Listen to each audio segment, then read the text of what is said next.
Today's video comes from Vara Dark. Her channel will be linked in the description so that you can go check her out and support her. And now let's just go ahead and jump right into the video. Western video game developers constantly cry about how hard video game development really is, that these things take so much time and money and effort, and how draining it is for them when they are getting absolutely embarrassed by Japanese devs. And that is exactly what's happening right now with RGG Studios, because they've moved up the Like a Dragon release date because development is progressing more smoothly than expected. I have a few different things to show off, but before I get into the topic, if you enjoy the content I create, check out the links in the description, join the community in my live streams, and consider supporting through Patreon or YouTube memberships. Now, I'm not sitting here saying that making video games is super easy, that it's a walk in the park, right? It takes a lot of planning, time, and effort. But on the flip side, when you are working for a behemoth in the industry like Ubisoft, for example, you really have no excuse but to deliver exceptional quality products. You have to give people what they are paying for. And when you expect us to swipe our credit cards for $70 time and time again, we expect you to give us a release date, to give us a high quality experience, and not constantly cry about how hard your life is. And while we constantly see Western devs complain about how hard their jobs are, we're seeing Japanese devs do the exact opposite and continue to deliver. It says RGG Studios is embarrassing Western devs, and in a move that is bound to put shame on many Western video game developer studios, the studio is announcing that due to the game's development going so well, Like a Dragon Pirate Yakuza in Hawaii will have its release date moved up by a full week. And you might be saying to yourself, a week, it's not that big of a deal. I mean, yeah, a week is only a week, but at the same time, when was the last time a Western developer moved up a release date? Even if it's just by a day or a week. It doesn't have to be by several months. I cannot think off the top of my head the last time that this happened, because they constantly overpromise and underdeliver. They tell us, oh, our game will be out by, Q3 of 2025, and then that rolls around, and well, we have to delay it by a little bit longer. Now it'll be Q1 2026. Like, they are constantly overpromising, and they're not actually meeting these deadlines they've given us. Now, I complain about this a lot within the industry. If you are going to give us a date, you should be able to meet it. Do not start releasing teasers and trailers and promotional materials for a title that you are not confident you're going to be able to reach. It's like Elder Scrolls, for example. We got the Elder Scrolls 6 title reveal trailer and official announcement trailer 7 years ago. That is bonkers to me. That is absolute insanity, and we should never have a situation like that happening. And well, even though this was moved up by a week, that is still a major W, in my opinion. It proves that they are actually following good timelines. And sure, that's not really up to the developers themselves, the individual people who are creating the game, and it is because of the higher ups that projects are, overpromised and underdelivered. Like with Cyberpunk 2077, for example, they promised us all of these features, and then they just had to pump out the title, so a lot of them were removed. And that is because of the higher ups being extremely scummy, but we still have to partially blame the people that are creating the game. In a recent video message to its fans, Ryuga Gotaku, studio head, revealed that we have decided to bring forward the release date. This is partially because development is progressing more smoothly than expected, but we also want to deliver the game to players around the world as soon as possible. We wanted you to be able to play the game that comes after it with peace of mind, which is so fantastic, because so often we hear studios, heads, and developers trash us and say, well, you know what, you're gonna get it when you're gonna get it, and if you don't like it, don't buy it. And more or less, this is headed where I think I've been emphasizing things are really headed with the gaming industry and with media in general. You're going to have a lot of companies that are going to step up right now. They didn't take the money from BlackRock. I mean, if you look at like footage from Spider-Man, these characters are absolutely ugly. I think the guy looks okay, but it's basically every female in every game is not allowed to look attractive anymore. They cannot be attractive characters. They all have to have a specific haircut. They all have to have a certain look to them. They cannot be beautiful women anymore. They cannot be masculine men anymore. They have to be soy boys. And then we're supposed to look at this garbage for many, many hours and say, oh, wow, this is incredible. This is absolutely insane. And we are living in a disgusting society, but necessity is one of the greatest creators of innovation. And of course, we still have a capitalist market, even though we are living in a system in a time where companies have basically gathered large amounts of resources and they can turn against anyone they want to. They can destroy your life if you try to go against their will. But the one thing that you do have is money. My gosh, look how ugly these characters look. Look how ugly this character looks. They want this character to look absolutely terrible. Like some of these characters look like corpses or are just disgusting. No shred of attractive features whatsoever. They make sure to absolutely remove them. They cannot even make the characters here look decent or presentable.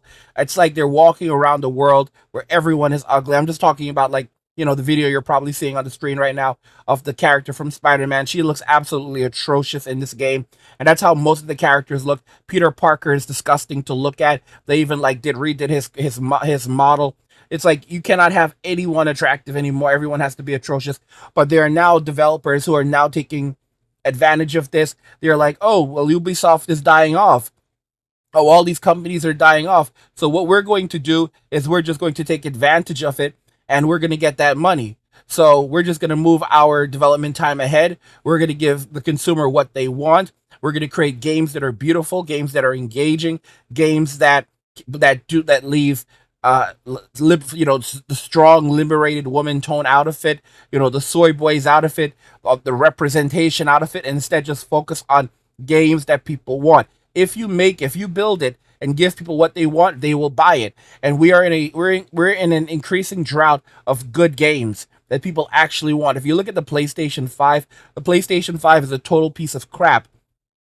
Almost every single game that is available on the PlayStation 5 is also available on the PlayStation 4, and most of them look practically exactly the same. If you think I'm lying, compare God of War Ragnarok to the PlayStation 4 version, and they look damn near identical. I know that there's going to be some ponies who say, no, they don't. They look different. They're absolutely different. You can see more pixels on the PlayStation 5 version. Oh my gosh, don't you know anything?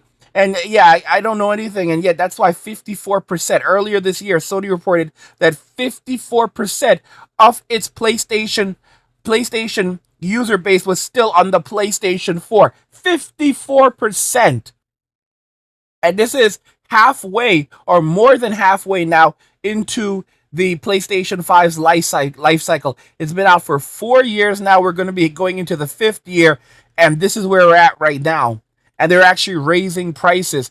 Guys, there have been so many massive failures that no one is talking about for Sony. Sony has to make that money back somehow. So, of course, they're just going to raise the prices on everything. Spider-Man 2 is actually going to be coming to PC very, very quickly within like not even maybe a year after it came out. So within a year's time, it's already headed over. I don't know if it's a year or 6 months. It's already headed over to PC. Why is Sony doing this? Because they need the money desperately.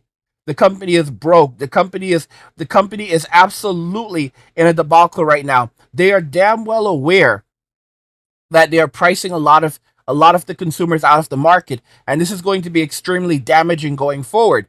As much as I do not like Gen Z, as much as I do not like Gen Alpha, they are another generations of customers. They are other generations of customers.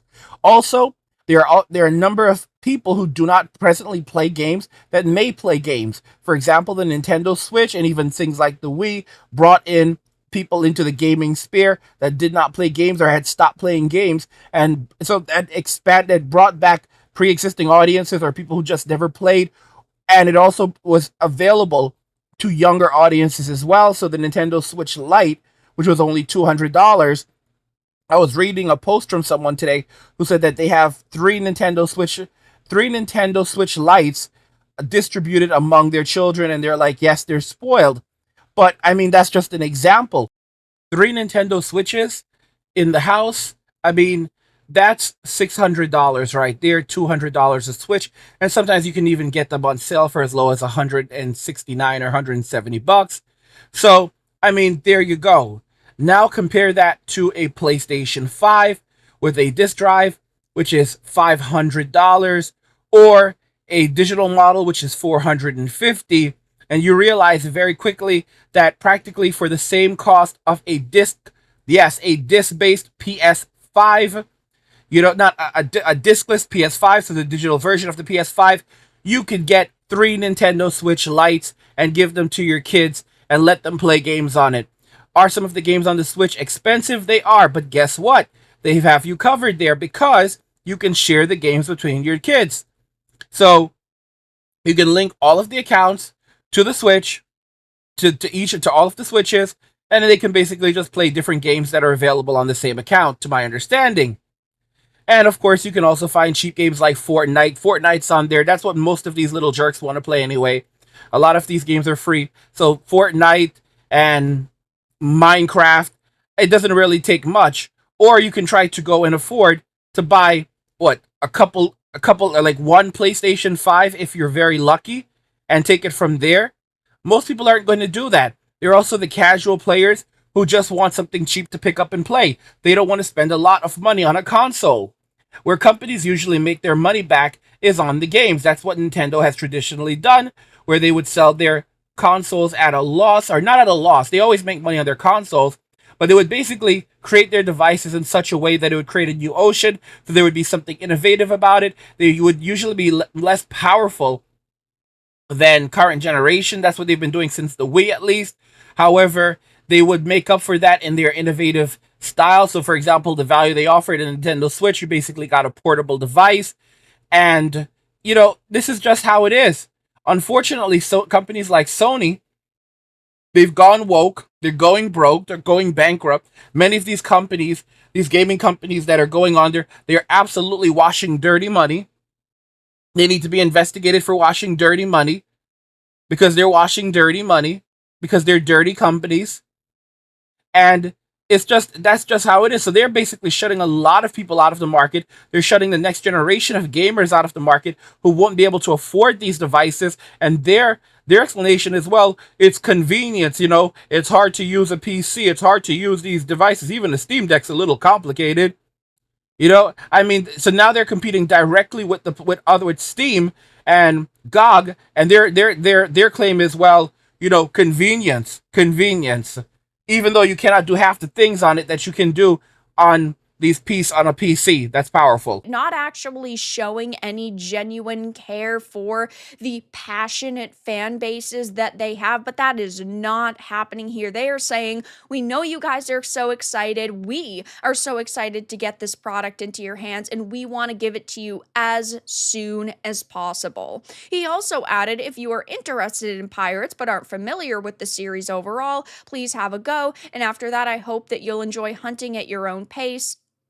A reference to the fact that Pirate Yakuza in Hawaii shared its original February 27th, 2025 release date with Capcom's highly anticipated Monster Hunter Wilds, another game that, yeah, a lot of people are really excited for. I mean, they really are delivering super high quality experiences at this point in time, which is fantastic. I, of course, have definitely criticized a lot of companies over the years, like Sega, for example. I have definitely been criticizing Japanese developers, but I do still think that they are doing really good in terms of game development. I think right now, with the way that the Western industry has been going, we of course have been looking for alternatives, and there are a lot of Japanese companies that are focused on chasing ESG dollars, and they want to, promote diversity, equity, and inclusion initiatives because they think it's going to lead to more sales. Sega is certainly one of those, but we do have a lot of passionate Japanese game developers and also Korean game devs. I've talked about Korean devs in quite a few videos now. The market is actually booming because they have seen such a vast interest, a heightened interest, I should specify, in the games that they are creating. And I'm not sitting here saying every industry and every region of developers is going to be perfect across the board. I don't expect perfection, but I do expect general respect and high quality experiences. And we certainly are not getting that in the Western world of video games right now. I mean, look at Ubisoft, for example. The Ubisoft CEO blamed gamers for Star Wars Outlaws failing, saying it's our fault. We have high expectations. And of course, we're going to have higher expectations. At the end of the day, you're trying to sell us a $70 experience and you constantly delay your games. You remove features, you overpromise and underdeliver. We have the Ubisoft director saying gamers will have to get more comfortable with not owning games, which is an absolutely disgusting statement to make. But I've never heard a statement made by RGG Studios like this that is so wildly insulting, which is why I will always look away from Western developers wherever I can for that entertainment fix. So these companies don't seem to understand yet. They're actually blaming, outright blaming the consumer right now for not buying their game. Oh, consumers have too high standards. Consumers need to get used to owning nothing. Let go of the idea of owning your game, okay? You do not own your games. You can rent them from us, and then basically we'll just keep on charging you to play the same game that you enjoy forever. So this is how they take a game that would cost $70 and then basically have you pay for it indefinitely. That's the ultimate goal that they want. That's why they're chasing games like Fortnite, where people will pay for Fortnite forever. They don't want to release games anymore. They all want a game like GTA 6, GTA 5, where people just keep on buying shark cards and playing it forever, and they keep making money off it forever. And that's what they want with these subscription services. They don't want you to just buy the latest Assassin's Creed. No, no, no, no. They want you to essentially own nothing, and then you will keep on paying forever to play that game over and over. So just imagine that you purchased Mario, purchased Super Mario back in the day. This is what Nintendo wants as well, especially when you look at something like Nintendo Switch Online. And it's a great service. There's a lot of great games on there, but there's no eShop. There's no real eShop anymore that allows you to go and purchase these classic games. So if you want to play these classic games, they are behind a paywall for all of eternity. You can no longer purchase these games digitally. So if you ever want to go back and play these classics, unless they make a remake or a remaster of the game, you're going to have to pay for eternity to play the game that you really enjoy. Okay? And it's like they bring you in gently. They're like, we'll give you the first crack rock for free. And then they lock you in, and that's how they operate. And then once they have you where they want you, they jack the price way up. That's how all of these tech companies work. That's how Uber worked. They got you in. It was a great service at first. It was very affordable, and then they jacked the price way up. And now you're paying out of the yin yang for this crap service. And their customer service does not even exist in the United States. Guys, look how ugly these characters are. Like, my gosh, look how absolutely disgusting these characters are. They have no hint of masculinity, no hint of attractiveness. It's unbelievable. Look at the screen, This is Spider-Man Miles Morales, and the characters are just terrible. Sure, the costume looks really cool, but these are terrible looking characters. They look horrible. You don't want to see yourself in these characters. You don't want to play a game like this for hours and hours where the characters look unattractive. It's like everyone is just bizarrely ugly in these games. And that's what they want. They want you to be disgusted. It's like they're telling you to buy their games, cursing you out for not buying their games, but then they're creating games that you won't want to play. And then some of these companies, they try to sneak in their political views and think that you won't even notice it. Sega did a massive amount of censorship on the new Sonic game, and it's still selling well, unfortunately, and they thought you wouldn't notice it. They went back and literally changed. It was a remaster of an older title that was selling for as low as $4.99. They went back, added shadow to it, and then censored very simple things to avoid, because they said that certain acts were expressed Toxic masculinity. Toxic masculinity in a game that was rated E for everyone, that was rated suitable for little kids, for children. Guys, do you realize, do you understand that even Barney today, the Barney that we grew up on, I did not like Barney. I could not stand it. Barney is a dinosaur from our imagination. But I had a smaller sibling, so of course he was watching that garbage. And, even Barney today, they would find some way to call it toxic masculinity and try to spread, concepts of empowerment and liberation for women and submission and humiliation for men and boys.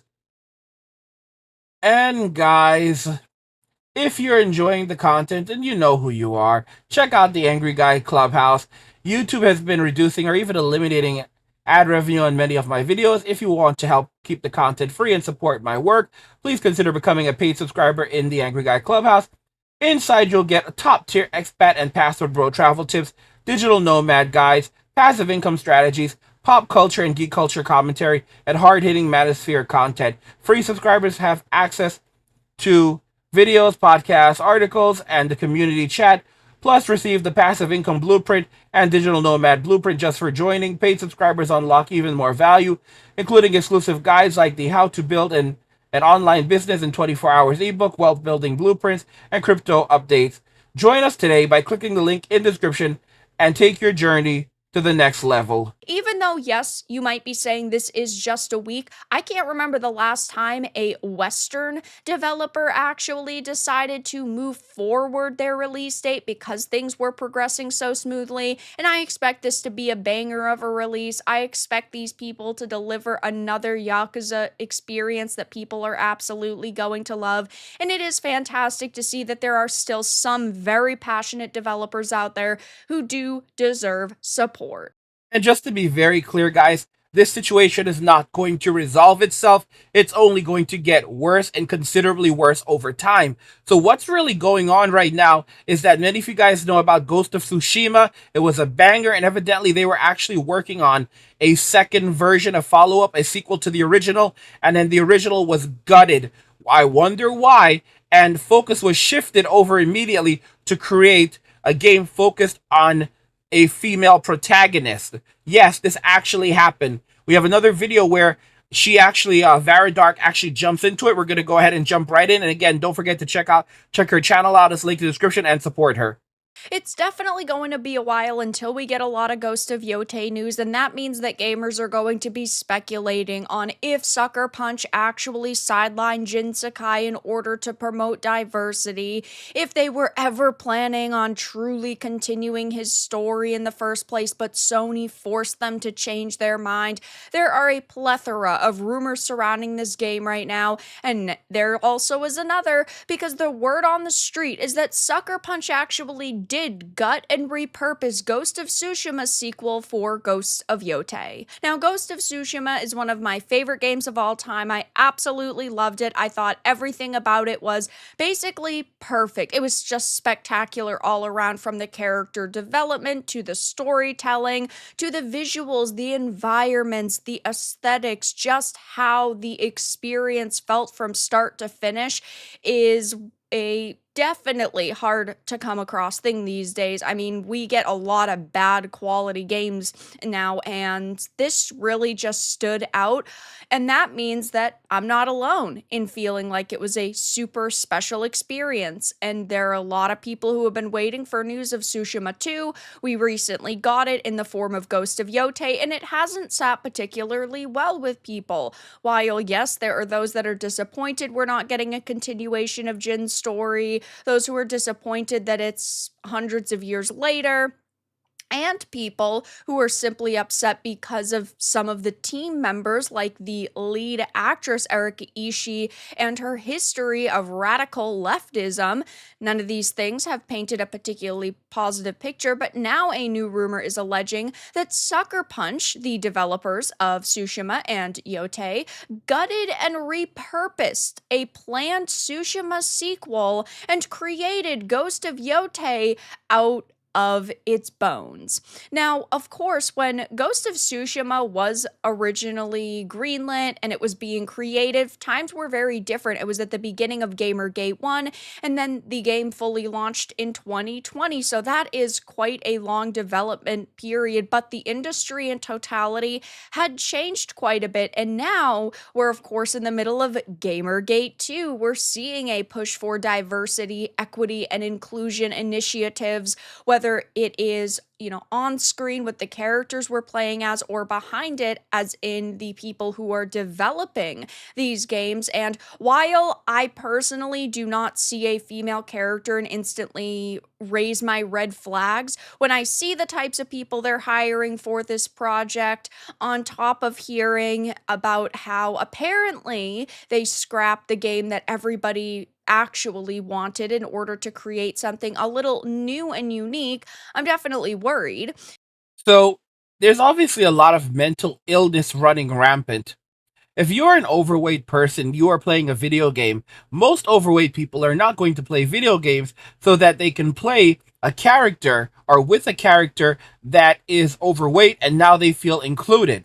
Okay? Most people are going to play these games so that they can escape their reality and they can be someone different. They could be the person that they want to be. Being told that you're just fine the way you are, even if you're a couple 100 pounds, even if you're struggling from sleep apnea, even if you have heart disease and high blood pressure, that's okay. We have a character that represents you, okay? Represents you, represents your identity, your gender identity, and all of these other things. We have someone just, oh, you're missing a leg because of, as a result of that diabetes. That's okay. We have someone that represents you as two. This guy is a non-binary individual who is body positive, and he's a and it's basically, and he's doing very well in life, and he's a superhero, and he could save the world, and again, and you shouldn't say he, because again, this is a non-binary person, so it's they. And it's just amazing. Diversity, equity, inclusion. Who wants to play as that? No one really wants to play as that. Are there overweight characters in video games? Absolutely. But usually they have a purpose and they are designed around a certain theme. For example, in Tekken, they had an overweight character, but he was designed around a certain theme. Or in Street Fighter, they have a sumo wrestler. Forget his name. Okay, but he was designed around a certain theme. He's a sumo wrestler, so it makes perfect sense. But people are not hankering to play games where the characters are ugly, the characters are all disabled, the characters are basically trying to meet some kind of quota. It's become a form of perversion at this point, where you turn on a piece of media and you immediately look at it and you see exactly what they're trying to do, that they're trying to shovel garbage down your throat. And then when you refuse to accept it, when you refuse to buy it, they screech and holler and curse you out on X because they're not getting what they want. How dare you, you peasant, not buy my game? How dare you want to actually own your games? How dare you want to have ownership of your games? Do you not know who you are? How dare you speak to me? How dare you not talk, or how dare you not use our products? And don't forget what they're doing right now with a lot of games is they're no longer sending the review codes out to anyone who is an IGN or Mary Sue. They're basically avoiding giving them review codes so that they cannot do reviews on these games, because they know that it's going to kill the game immediately, because all of these games have now gone woke. Sega has made it very clear that this is the direction that they're going to be going in for the future, where you will own nothing and you basically be happy or else. These companies, they are not God. They do not rule society. They think that they do, but they're going, guys, if we can't enjoy games, we just won't buy them. We will move to other places. But one of the nice things is GOG. There are some of you who are like, don't trust GOG. Don't trust. They're owned by CD Projekt Red, and they're the same people that have gone woke. Here's the thing: I don't trust any of these companies. I don't trust them if they act like they're on our side and they're not woke, because many of these companies who once upon a time made the kinds of games that we wanted to play, they are now the most woke jerks out there. No. More so, I look at the policies and what I can actually do. So, for example, I can download my games on GOG without and I have an installer that does not require a license key. So I can back my games up to an external hard drive. I can back my games up to the cloud, and my games cannot be taken away from me. The games that I have purchased on GOG that I can download all of and back up, I can pass these games on to whomever I want to. If I had children, I could pass on my entire collection to my kids. And evidently, I read somewhere, don't quote me, where GOG basically said something along the lines of, if a person passes away, they will respect your wishes in terms of what would happen to your account. I believe it was GOG. Don't quote me, but I think I read it somewhere that they would basically said that they would allow the transfer of your account. So if you left it in your will that you would like, a specific person to inherit your account after you're gone, they said they will do their best to respect your wishes. Okay? So they're not guaranteeing anything, but they will at least try to respect your wishes and give the account to the person, to the person's next of kin or whomever they bequeathed it to. And that's absolutely incredible. You can't do that with Steam, and of course you can't do that with Steam because you own nothing. You don't own those games. They're just long-term rentals, and Steam has basically said, "Oh, don't be afraid.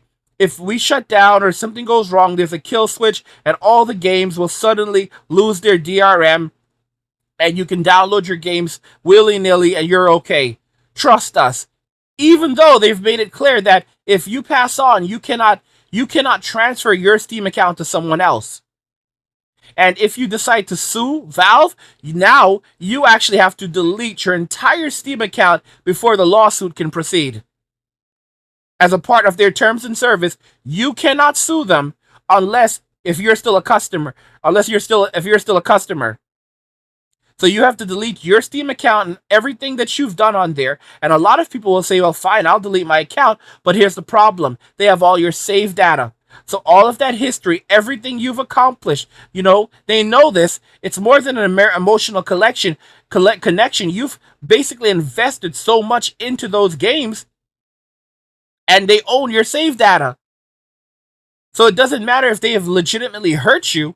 They can do whatever they want, and they're like, okay, well, you're going to lose your account. It's just so nasty. They changed their policy recently because previously they required that if you sue Valve, you have to go through arbitration. You agree to go through arbitration, and they agreed to pay for it. So they would cover the cost of your attorney fees and so forth, and they would cover the cost of the arbitrator to arbitrate your complaint against Valve.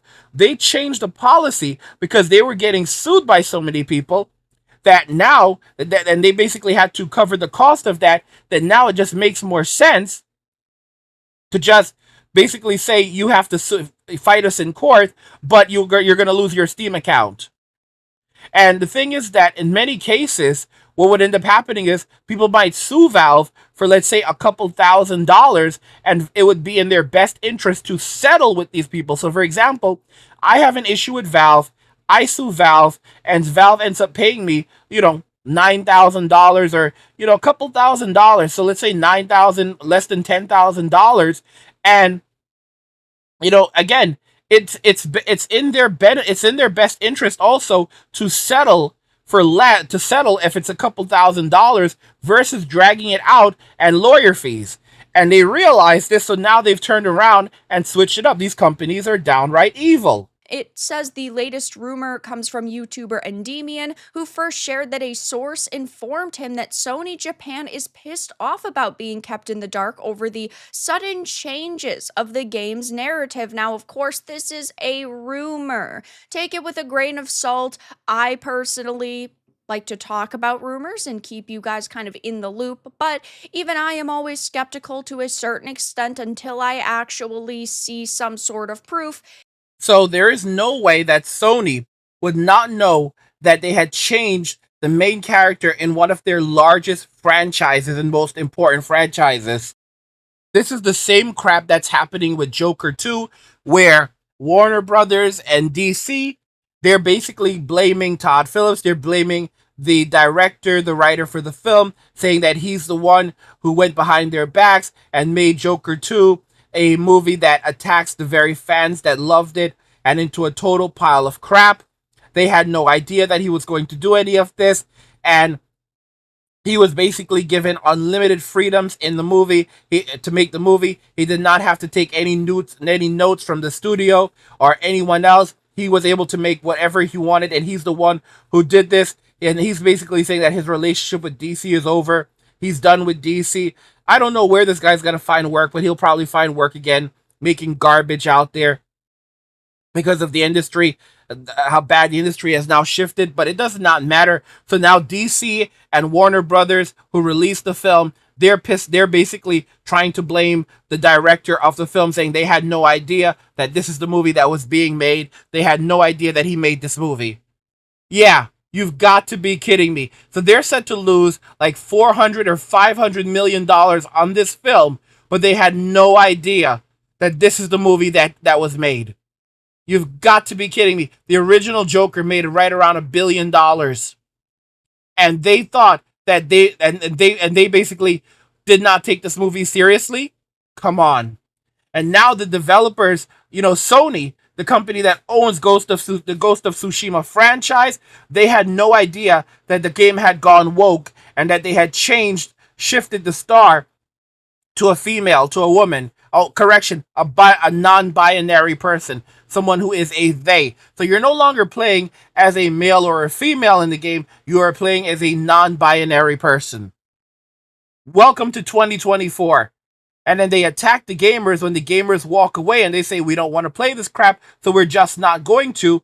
And companies like Ubisoft are furious with the gamers, but then at the same time, they're begging gamers to pick up their games, putting everything on a fire sale before the company potentially now shuts down because they're running out of money. I've said this to you plenty of times that these companies do not have infinite amounts of money. I've seen comments in the comment section saying that, well, the banks are to blame in addition to Blackstone for financing this and demanding that they make these kinds of games. The banks are also in on it, and the banks have also demanded that these kinds of games be made. They don't actually care about getting their money back so much as pushing this type of thing. Here's the thing, guys. These banks, at the end of the day, want a return on their investment. Okay? There's no such thing as free money in this world. These companies are not going to get an unlimited amount of money. Many of these companies are publicly traded companies as well. You are out of your minds. Ubisoft is on its way to downright bankruptcy right now and set to be bought out. Studios that have gone woke are shutting down that were associated with Sweet Baby Inc. We are moving very rapidly towards an outright collapse within the gaming industry, a crash similar to the 1980s. People are being fired left and right, but it's being covered up as everyone tries to act like everything is willy-nilly when it absolutely is not.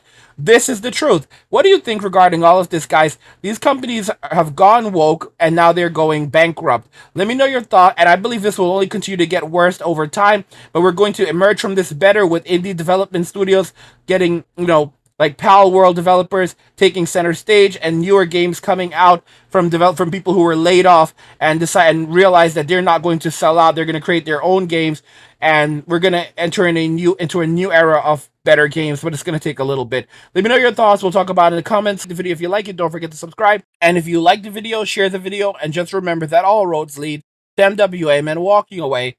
And cheers.